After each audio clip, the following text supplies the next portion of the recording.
On a cold morning in August 1961, the people of Berlin woke to a shocking sight: a wall of concrete and barbed wire dividing their city in two. For one mother, the horror hit immediately. Her children, who had spent the night with relatives, were now unreachable on the other side. The Berlin Wall didn't just separate streets and neighborhoods, it tore apart families, relationships and lives. It became a symbol of the Cold War's devastating human cost. But what was it really like to live on opposite sides of this wall? How did people cope with the daily heartbreak, the fear of never seeing loved ones again, and the overwhelming desire for freedom? Today we'll take you into the divided world of Berlin, where sacrifice, resilience, and daring acts of hope defined everyday life under one of history's most oppressive barriers. Morning routine divided at dawn. Imagine waking up every day to the sight of armed guards patrolling a massive wall that seemed to stretch endlessly. In East Berlin, the mornings were filled with quiet tension. Families began their day under the watchful eyes of the Stasi, East Germany's notorious secret police. Simple tasks like brushing your teeth or making breakfast were reminders of scarcity. Water was rationed, and food was often in short supply. Queues for bread and milk formed before dawn, as shortages were common. Many East Berliners, their morning routine included listening to the state-controlled radio, where propaganda dominated every broadcast. These messages were designed to reinforce loyalty to the communist regime. But many residents secretly tuned in to illegal Western radio stations for glimpses of the world beyond the wall. On the western side of Berlin, mornings carried a different energy. The scent of freshly brewed coffee filled homes and cafes, and streets buzzed with activity. Families enjoyed warm croissants from neighborhood bakeries, and children walked freely to school. Yet even in the relative freedom of the West, the wall loomed large both physically and emotionally. For those with loved ones trapped in the East, every morning was a painful reminder of their absence. Here's a shocking truth: some East Berliners attempted daring escapes before sunrise, crawling through tunnels, climbing the wall under the cover of darkness, or even floating across in makeshift balloons. They risked everything for a chance at freedom.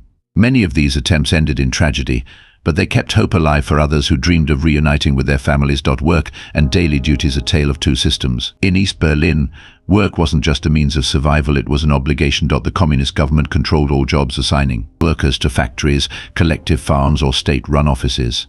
A construction worker might spend their day building or reinforcing the very wall that kept them from their family, a cruel irony that fueled resentment. Teachers were required to incorporate socialist ideals into their lessons, turning classrooms into platforms for propaganda. Even professions like art and music were heavily censored. Artists were expected to glorify the state through their work, while those who resisted faced imprisonment or worse.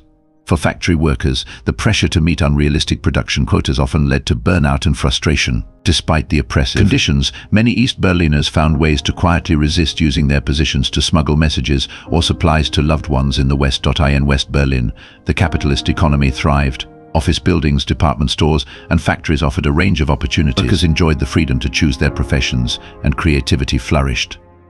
The city's vibrant cultural scene provided outlets for expression, from modern art galleries to experimental theater. Yet the wall's shadow extended into every aspect of life. Businesses near the border dealt with constant surveillance, and families spent their lunch breaks at viewing platforms, hoping for a glimpse of their loved ones in the East. Here's a twist: East Berliners who worked near the border often used their jobs to stage escapes. Border guards secretly helped families reunite, and some engineers designed tools or vehicles specifically for crossing into the West. These acts of defiance highlighted the human spirit's resilience, even under oppressive regimes. Social life and leisure, finding joy in adversity. How did people find moments of happiness in a divided city? In East Berlin, leisure activities were tightly controlled. State-sponsored clubs and cultural events served as tools for promoting communist ideals. Even attending a soccer match or a concert came with the risk of surveillance, as informants were embedded in nearly every social circle. Despite this, East Berliners found ways to resist. Small gatherings in private homes became spaces for sharing banned books, listening to Western music, or quietly planning escape routes. Birthdays and holidays were often bittersweet occasions, with empty chairs at the table symbolizing absent family members. In West Berlin, life carried on with a sense of urgency. Nightclubs, jazz bars and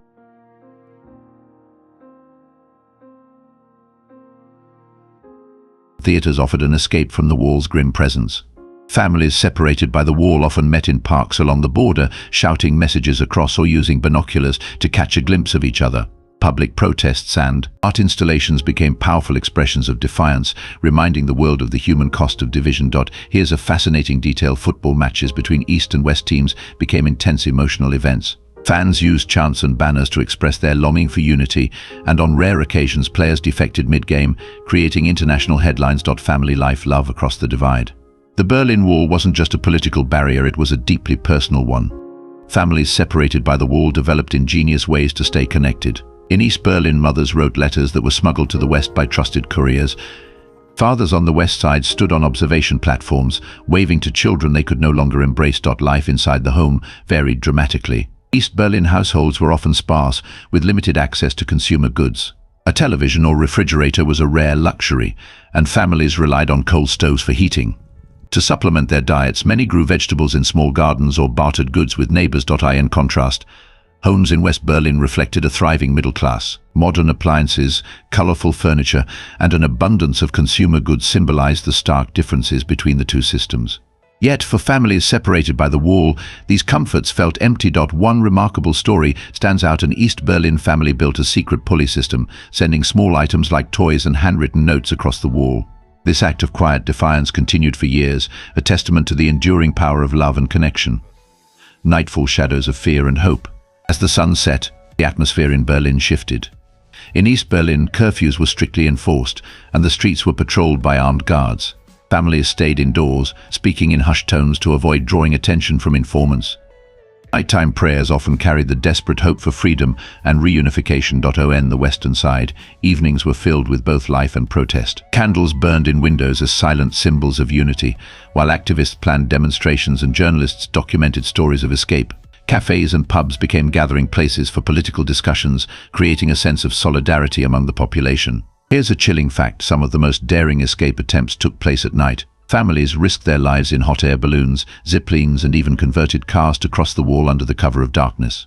These stories of bravery remind us of the lengths people will go to for freedom and love. The Berlin Wall stood for 28 years, but its impact stretched far beyond its physical presence.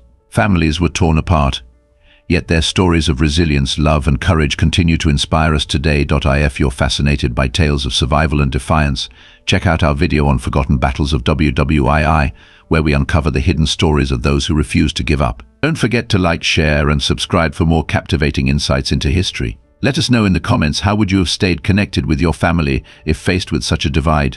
Until next time, stay curious.